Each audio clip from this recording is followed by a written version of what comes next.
Naga-backtracking ang kapulisan sa Pavia Municipal Police Station sa pagpanguna ni Police Major Harold Rendura para sa pag-identify sa suspect kag pag-ihibalo sa motibo kung nga agintiro patay si Pastor Hover. In the process of elimination, itong last person being his client na pinuntahan niya kahapon, bali excluded ito sa mga persons of interest natin.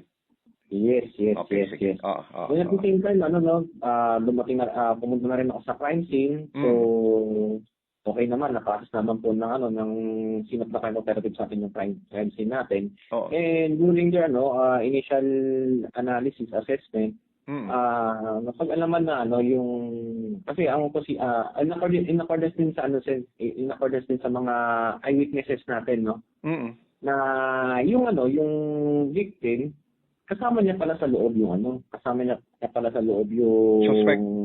suspect. So that means na it's siguro di naman tayo magpapasakay ng hindi natin kakilala, di ba, sir? Ini ang ginpahayag ni Chief of Police Major Rendura sang na-interview sang DYRP Live Radio January 11, 2025 sa programa Iloilo Today. And then yung na-recover na barrel is meron pong kumbaga chamber loaded pa po.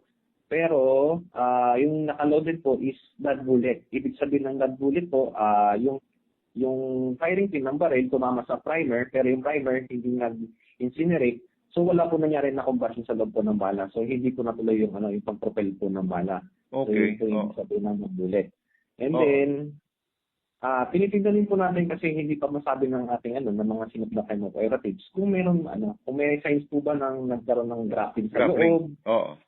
At inatay rin po natin yung results ng ballistic examination tsaka yung mga fingerprint identification natin para malaman din natin kung kanino ba talaga yung baril nun. Kasi hindi pa natin masabi kung sa suspect ba talaga yun or sa victim. Sa victim, Major, based po sa sa police investigation, ilang empty shells ang na-recover doon sa loob ng sasakyan?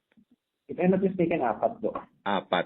Sa madumduman nga ang insidente natabo Enero 10, 2025 alas 6:45 sa gabi sa Barangay Anilaw, Pavia, Iloilo kung sa diin gintiro sang iya upod sa salakyan samtang nagadrive si Pastor kag nakaangkon sang multiple gunshot wound sa ulo kag tangkugo nga ginkabangdan sang iya kamatayon dead on the spot. Ako si Abian Mike Istaniel para sa balita nga may integridad at prinsipyo. Live Radio